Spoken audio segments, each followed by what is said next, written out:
Hello, and welcome to the Coach Craft Podcast. I'm Alf Gracombe. On this podcast, we explore the art of coaching youth sports through conversations with exceptional coaches. But this episode, and a number of others I'm recording, are a little bit different than previous conversations.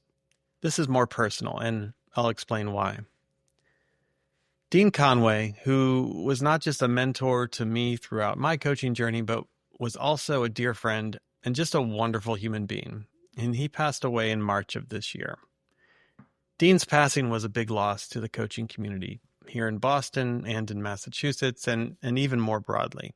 And I wanted to honor Dean and his legacy by capturing through conversations with some of the people that knew and worked with him, and the times they shared with him, and the influence he had on their lives and their journeys as coaches. Dean, as you'll hear in these conversations, was an exceptional coach and uniquely an exceptional coach of coaches. He had the gift of being able to convey knowledge, whether you were a coach or just starting out, or one with decades of experience. Regardless of who you were, you'd walk away from any conversation with Dean or any coach training session of his, not just smarter about coaching, but truly inspired and enthusiastic about getting out on the field with young players and making an impact in their lives. From the professional levels to the grassroots, Dean touched a lot of people, players, coaches, and others just involved in the sport. He wasn't just a coach. He was a loving family man, a loyal friend, a school teacher, a curious soul, and a true intellectual. He was community-minded, people-oriented, kind, and just a really cool guy. I consider myself very lucky to have known him and spent so much time with him. And you'll hear a lot of the same sentiments in these conversations with some of the people who knew Dean and had the pleasure of working with him. Today's conversation is with Chris Hoeh, a longtime grassroots soccer coach and elementary school educator.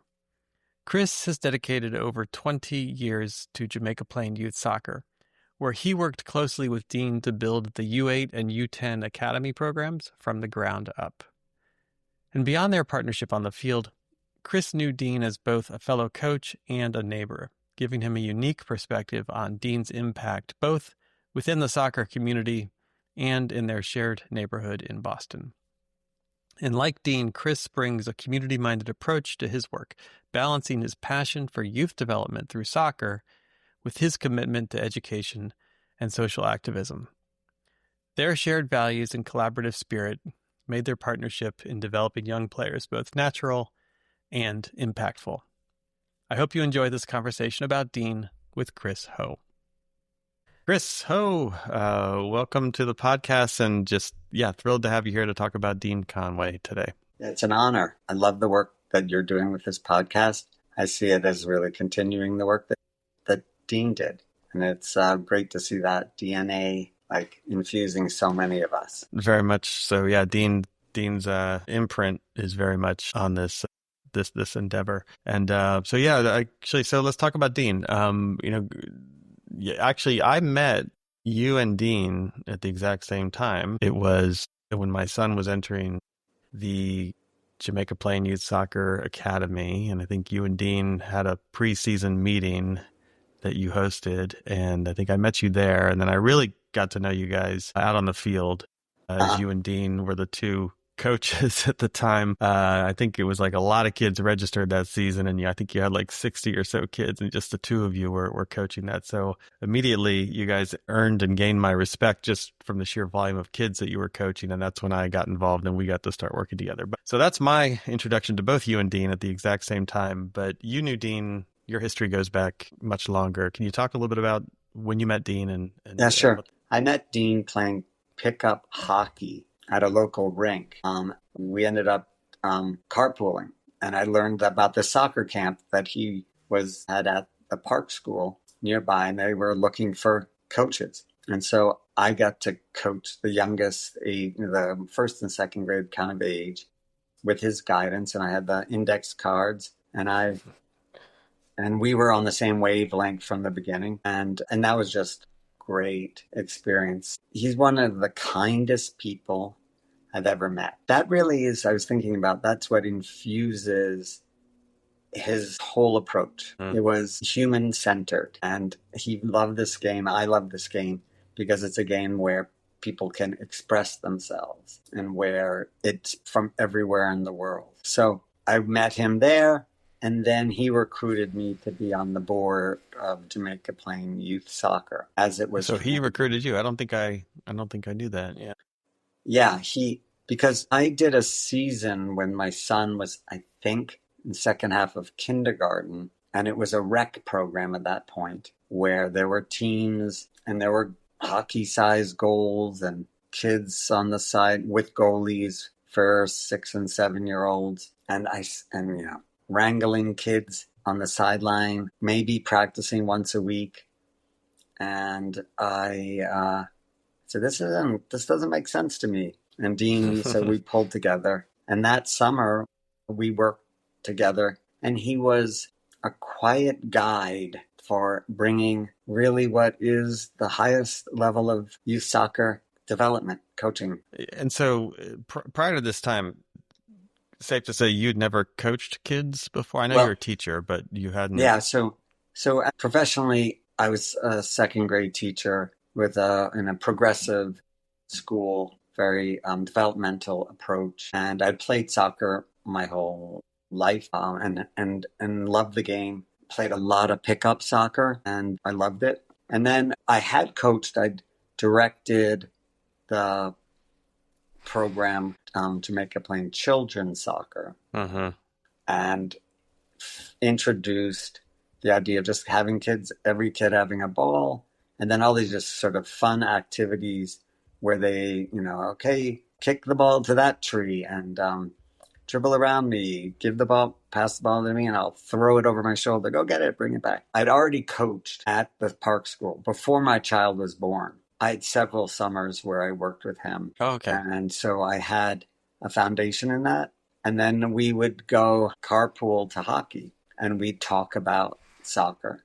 We talked about the world also, and so he had such a way of being that was about humanity. And so we talked about what is going on that was very troubling and what was bringing people together. And that overlap was, that embrace of everyone. Yeah. You just said a moment ago, Dean was really, even though we were talking about sports, soccer specifically, and I know he was involved in other sports, squash and hockey and the like. But I think what you said, I 100% agree with, and that's been my experience with Dean as well, is like this very kind of human-centered orientation to sports. He was always looking at it through the lens of the experience that the kids were having, what's developmentally appropriate, and he was just always a human being first and a coach second, or they were both part of the same person.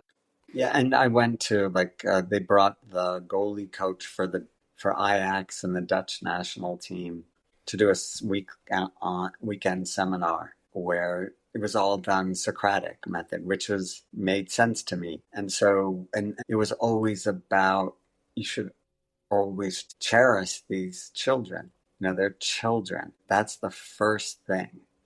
They're children. And the soccer is a perfect game because all you need is a ball. You can do things with a ball before you can do things with your hands. And with repetition, you develop these skills. And then when you get together with other children, you get to you're always challenged. You have these natural challenges when done right. It's also a game that's creative. It's not a game where you're following directions. So a child, when they get the ball and they get to run free, with other kids, it can be so joyful when adults stay out of the way. Yeah. So let me come to then, okay, so I'm going to tie this a little bit to my own narrative or story, but I met you and Dean at the same time, roughly 11 years ago now. But between that time when you first met Dean and when my son entered the U8 Academy program, what had you learned from Dean? You'd been working alongside him in building out this academy model at Jamaica playing youth soccer. Can you kind of fill in some of the gaps for me, both in terms of what you were doing in JPYS specifically, but also what you were learning and in your work alongside Dean? Well, I think that our approach, safe, fun soccer, that's the first. Everything should be safe, should be fun, because kids should have fun. There are many, he would say, soccer's not the only thing to do. There's so many things, activities, and that's fine if kids want to do that. But when they're here, we're going to have an experience with the ball. So there are a few. First was that focus on technique, getting mastery of the ball, using all surfaces of both feet, and then putting that into the context of 3v3 or 4v4 games. That's the model. Mm-hmm. Activities that are fun, engaging, quick, switching between things with enthusiasm, no laps, no lines, no lectures. And then during the games, we said, what the coach controls, what the leader we call our academy field volunteers activity leaders. That was Dean's name, not coaches, because that brings into mind and really to see themselves that way. Mm-hmm. And so then after doing all this, every kid with a ball, then during the games, he would say, what do coaches have control over? Time, space, and problems that you can set for the players. Like the conditions that you're setting on the field. Yeah. Yeah. So, and I would say, just stepping back to the technical side, all surfaces of both feet, we call those requests. During the technical side, all surfaces of both feet are the different requests. Mm-hmm. We never have demands of kids, right? That's a very specific word. Yeah, Dean was very specific about his words. Soccer. Talk about that. Yeah. Yeah, it is always an invitation for children to come to practice. We want to make it so much fun that they drag their parents out the door when it's raining or snowing, but they don't have to do this. It's not a commitment. There's no pressure associated with this. When we think about this as play, not work. Work is mediated by adults or someone else telling you. And for kids this age, there's a lot of that. In school, necessarily, there's work that gets done. But when they're on the field, it should be play. It should be in the imagination. They should dream about it. They should be so engaged. So we're activity leaders. We make requests. And I worked with him on this language of we try to teach, not talk. So instead of telling kids to say spread out, you change the conditions. You put goals on the corners. Or instead of telling children not to kick it, just kick wildly, you say, well, if you kick the ball out of bounds, it's a goal for the other team. Mm-hmm. So creating rules and conditions that will encourage, or to use your phrase earlier, invite players to play a different way or solve problems a different way, but to not explicitly directly be saying, do this, do that. And those are the conditions. So he really remarked on the value of children solving these problems without any adult direction. So when the ball's in play, you don't talk. When it goes out of play, you might say something, but really brief. And it's ideally it's Socratic. And another innovation that he initiated over 20 years ago was with our young kids. Can kick the ball in or dribble it in. We don't do throw-ins. The ball's on the ground. FA just initiated that. And he would say, everything we do, ask us questions about. Because it's sort of like Gandhian approach, like it's a dialectic, it's an experiment. Well, let's actually spend a little time on this, because you've talked about these things you're doing as a coach with the players and how to frame the experience, how to make it developmentally appropriate, how to make it developmentally effective, and also how to empower kids and have them, want to show up and play rather than say, be there at this time to do that. But Dean, and this is where I think you and I certainly very much value and felt, Dean's influence in our own approach to coaching, what we learned from him. But what did he do as a coach of coaches, right? As a trainer of coaches to help people both understand these things that I think, we sit here and talk today and it's like, we're never going to argue these things. Like we we've seen it, we've experienced it ourselves. We kind of understand it, and we're on board with it.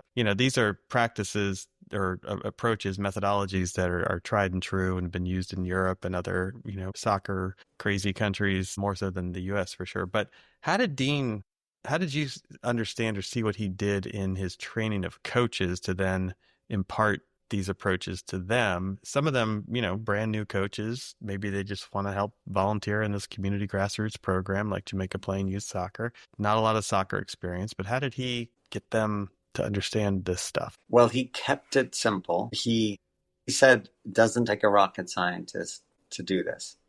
And so in sessions, he kept it simple. He set things up really very clear directions for what he was doing and why. So he could calmly lay this out and say, this is the type of 4v, this is why we're going to try 4v4, see what happens. And then when we change this, what problem had we just added? Very much soft-spoken, writing and going in education. We talk about, it used to be called backwards design, or start with what is your ultimate big goal, and then how did these principles, and then how does everything build toward that? Nothing should conflict with that, and how it builds toward that. And he would help. He was a role model. That's where the great gift that we had was we got to see him on the field. And then what for me, I also got to, as I followed a group of kids through U14, I'd see something happening in a game. And he would, by the way, he would say, the purpose of games is to figure out what you need to do in practice. At practice. Yeah, I love that. You're quiet. That maxim. You have every kid play every position.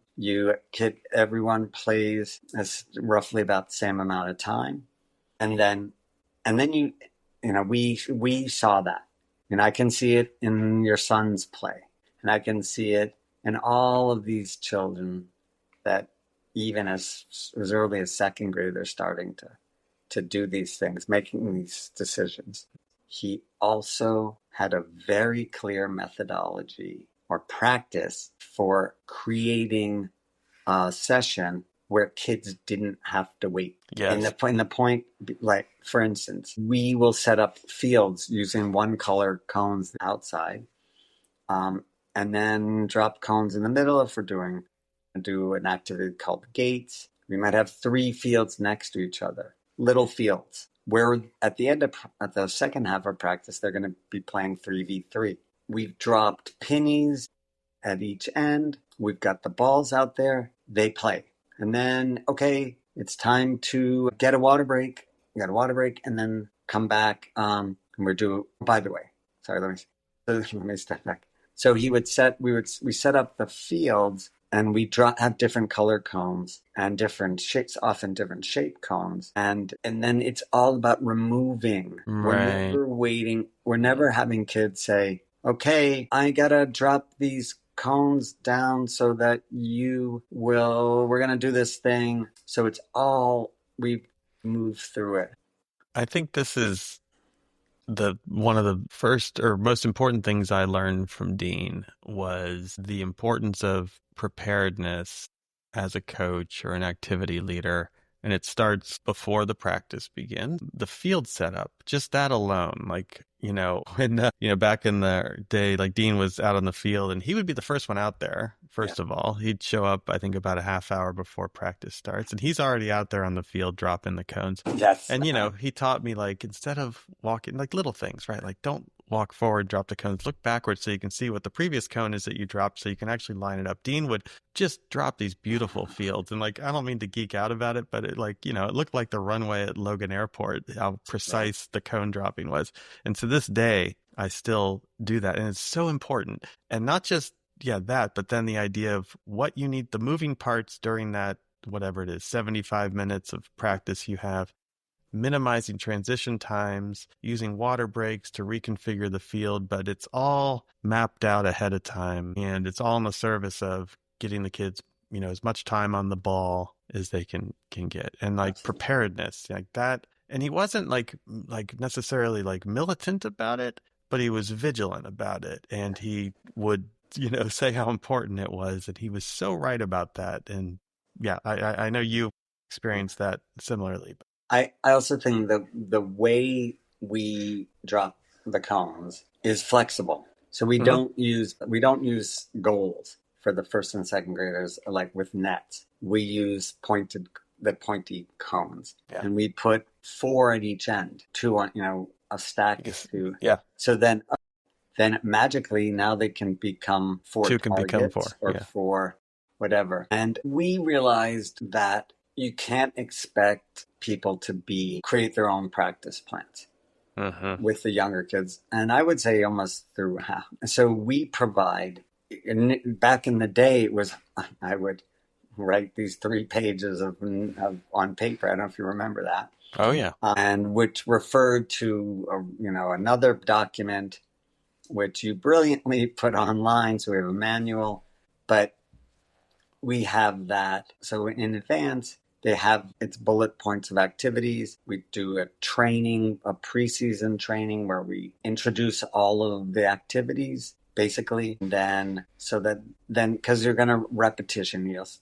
And that was a big thing. Repetition, fun, but repetition. Another, I would say, principle we had, and this related as a teacher, was challenging children. Not around results, but with fast feet, moving the ball back and forth. How many can you do in 30 seconds or 20 seconds? How fast can you get to 20 touches? And celebrate. Keep track of for yourself. And then it was at the youngest age, it's about what we call dribbling the ball, manipulating the ball with both feet. Ball mastery, yeah.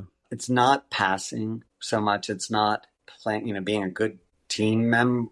You should be ethical. But it's not pass the ball to Johnny because Johnny hasn't touched the ball. It's what challenges appropriate challenges. In education, we call it differentiation. So the activity leader can, when they do an activity, they can kind of give extra challenge or support. And when we play the game, we endeavor always to put kids of similar ability, experience level together, because we don't want the novice to be having folks run around them. Or what you hear often is, you scored enough goals, now you have to play goalie, or you have to pass, whatever. So that we're always about challenge, not results. He was, if anything, dogmatic about, and he was never dogmatic. It was, coaches, stop focusing on results. Focus on the kids. Right. I think the thing I learned from Dean is, you do want to focus on results, but the result is not necessarily the score line, right? It's what are you seeing show up on the field? The importance of observation as a coach, watching where the kids are developmentally, what are the things they need to work on? Where are they being successful? And then orienting your training, from that point forward in the season around that, rather than we lost 3-2 this past weekend. So we gave up 2 soft goals. Let's go work on, defending. That's not the takeaway there. Yeah. So I remember it was a U10 game, and the kids were leading at halftime. And then some child was in goal, and the other team scored, and a couple goals, and someone passed the ball across the front of the goal mouth, and I said, and the other team scored, and I was like, that was great, because they probably learned not to do that. And then if we were winning by, if we played a game where we were beating a team, and that is what ended up happening. Over time, the program got very skillful. We sometimes, instead of going out to the suburbs and coming back losing by double digits, we'd go out, the team would win. What happened to win? Everyone's still playing all positions. But if we might go out and be at halftime leading 5-0, and then I'd say, okay, you can only shoot 1 touch. Here's a challenge. Every time you get the ball, you play back to your keeper so that you bring it up. Just to out of still respect with the balancing, you don't want to, honoring the game. but yeah, Yeah. giving the kids different challenges than Yeah. just scoring or winning the game. So, Chris, can I shift us just for a moment actually off the field? Sure. We've all had a lot of time and experience working with Dean on the field. We've learned a lot from him there, but talk about Dean off the field and just, you were friends. I know you live nearby. You also spent time with him off the field some. So, yeah, talk about that a little bit. Well, just I had such a great gift to be able to go to pick up hockey with him. We'd drive at like 9:30 at night, Friday nights, and go head over to this rink, and we'd have like a half an hour chatting in the car about soccer, about what's going on in the world. He's very concerned about the environment, about racial justice and equity, about immigrants, about, he was just wanting the world to be a place where everyone could thrive. And so we chat, and we often would come back at 1 o'clock because we were the last hour and they let us play. So we had a lot, and then we're sitting on the bench chatting. By the way, silky hockey player. So not surprised to hear that. Yeah, just like, and the most, also, he's incredibly ethical. I remember one time we were there, and I was building something that could really use a piece of aluminum from a sign. He said, Dean was driving. I said, do you mind if I throw this in your trunk? And he said, no, that's not okay with me. That's, somebody's property of the state or something like that. And I said, okay, cool. And he was so well read, and he was an educator. We could talk about authentic education. Soccer coaching, and this soccer to him, youth soccer, is educational. And in an educational environment, you're never yelling at anyone, right? You're also trying to create a community, have a culture where everyone learns and can test things, try things out. My experience with him is sort of so global, and if you can't tell the audience, I'm in a wheelchair. I had a spinal cord injury 8 years ago, and I had to stop for being on the field for the spring season, and he visited me and we watched soccer games, and then I got back out there and supporting you and Elise were kind of stepped up to continue this, and so we would continue those conversations. The board would have board meetings in the apartment complex where I was living at the time, so everyone could be there. And he treated me like the same person. He was supportive, but he met people where they were and was never. Yeah, and that's what he did on the field with kids. That he had. Yeah, I'm sorry to cut you off. That was, I think, one of his gifts was like meeting people where they were. He would really take the time to get to know you. He did this with me. We get together for lunch. We were neighbors, and yeah, we both love soccer. We talked about soccer a lot, of course, but there was so much else that there's like the one anecdote I'll share. It was soon after I met him, and he was on this, he had discovered that it was like a nonprofit organization that had designed these soccer balls that were designed to be, you know what I'm talking about. Yeah. So you could, basically the idea behind them was you could throw them out into any environment, specifically like more developing countries where they don't have ball pumps. This was a soccer ball. You didn't have to inflate. It was already like pre-inflated. You could like run over it with a truck and it would still, an elephant could step on it. Yeah, you could stick a knife through it. Like, these balls are incredible. And he was telling me about this program, and it was partly about soccer, but it was partly about something practical for the developing world to be able to play soccer. And then he said, I remember, and he's like, he said something like, do you know Sting of the Police? He's behind this as well. I was like, do I know Sting? Like, I love the Police, right? So then all of a sudden we're talking about music, right? And just, he was always making those connections between the broader world and the world of football. Yes. Yeah. And I always loved that, right? It was again, like, it kind of goes beyond just this game with a ball on a field. There was, to your point earlier, right, this human dimension that was this soccer is part of something much, much, much, much bigger. Yeah, it's a beautiful game. And following my injury, I'm not able to kick a ball around. And I feel like, the world is really in a tough place. And it's tough, dealing with living with a disability and an ableist society. And I do lots of advocacy for disability rights, Yeah, which your is work is really amazing. covering. What you do. It's about immigration. It's about racial justice and equity. It's about everything. And when I go to the soccer fields on Tuesday and Thursday nights and Saturday and Saturday, Sunday, when our kids are playing, it's the way the world should be. It's so beautiful.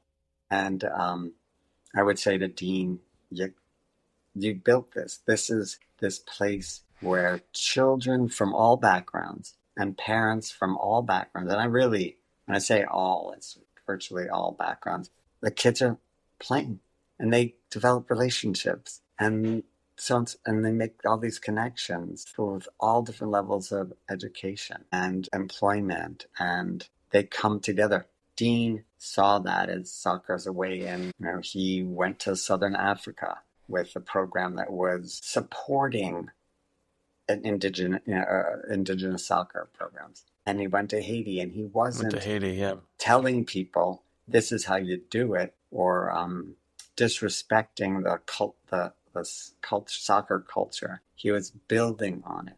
Mm-hmm. And I would say one thing about that the one ball, I believe it's called the one ball. Yeah. Was they say send this out to all our coaches and families. Donating a soccer ball to another land. First of all, soccer balls will generally pop. Like a standard ball will pop very quickly. It might also take away from soccer balls that are made locally. He loved the research, UEFA's research. What UEFA had showed by looking closely at the best soccer players was they played with balls they made by hand. Because they're all different sizes and shapes, and you develop that nervous system, that touch. He loved talking about that, looking at different sports, tennis, skiing. What is it? And it's all, so much about developing that technique in a playful way. And I mean, you answered the question that I was going to ask as the last question, which is just, what's one lesson or philosophy from Dean that you've carried forward in your own work with young people or other coaches? And just to, I think, summarize what you said, I'll let you answer more if you'd like, but I think it is very much that is Dean. His lens was wide. I feel like I keep using that term with him whenever I talk about him. And, to your point, like he was taking concepts from different cultures or when he was working within one culture, he was respecting and honoring that culture, but also bringing new ideas into it. He was working, his ideas around, motor skill development were very much like sports science, as we call it today, but it's not like he had a, higher education in sports science or anything, but all the stuff he was talking about in my conversations now I have with sports scientists, it's like, oh yeah, it's exactly what Dean was saying. And he was just, again, bringing so much into these little spaces, right? We talk about the 4v4 field with the group of first and second graders. You talk about a little space, right? It's a very specific context, but he was bringing all of this stuff into that little space. So as a teacher, I taught second grade for over 30 years, and I love working with young kids. What he taught me was that on the soccer field, that for a child who wanted to be there, it was the ideal space for the highest level of education. In that, you could set very fun, which is self-motivating activities. And, it's about humor and not giving long directions and all of that. Getting a child to love having the ball on their foot. And then if you want them to learn something, you adjust your request or the conditions. And it's in context. So the games, the 4v4, the 3v3 are in a context. As a teacher, the best teaching highest level is you've taught a technique, like so a child's able to hold a pencil and write.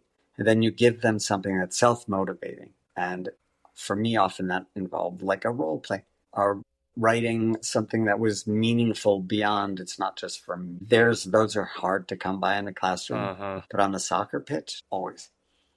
And what I will miss most were the conversations about wide ranging, but as a coach is I see this issue, this thing's going on. For example, the 12-year-olds aren't, back when they could head the ball, were allowed to head the ball. They can't deal with these long punts, goal kicks. And he said, head coordination perception isn't there yet. But also remember, what is the goal? Oh, you want us to keep possession. So let the ball run up. Maybe you let it run over your head and then you touch it back to your keeper. Or you use your chest and you bring it down. There's so many simple activities and nothing that's like just an arbitrary thing like dribbling a ball around cones. No, you never have that happen. You put kids together in a small space. But everything with intention with Dean, for sure. That was his way.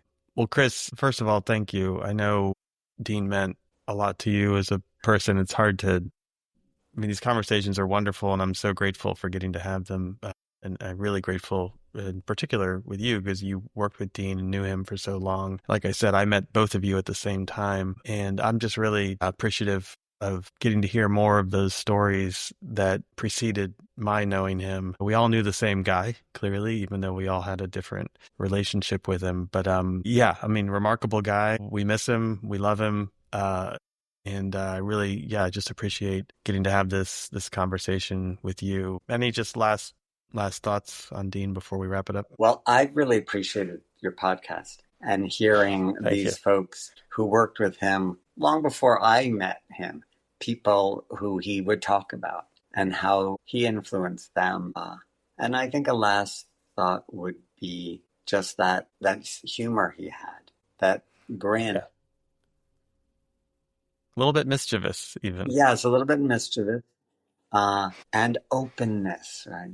But I think he always met me where I was. After my injury, he always would ask, how's your son doing? How's your family? Anecdote is, we would watch games together and his house was you could walk from your house to his house. Yeah. For me, I would often be, running late, climb over a fence because if I... the shortest route. Yeah, going around, but I go over a fence, I'd get this door, I'd have brought, and it would be just before kick off, and he'd, okay, glad you made it. Here's some hummus, and so here, and then we'd watch. So I'm impressed with myself that I didn't start. I haven't been crying talking about it. There's still time if you... Yes, no, you can. Showed a friend of mine my comments at the Mass Youth Soccer, which I'll have to. Which were there's beautiful. A link to, and reminded them because I'd seen Ted Lasso of Roy Kent's, announcement of his retirement, where he's just like breaking up. I'm not. Yeah, that's not out of character for you in the way that it was for Roy Kent. Yeah. Chris, thank you very much. This was great. Definitely couldn't do this without having your voice as part of it. So really grateful for that. And thank you so much. Sure. Bye.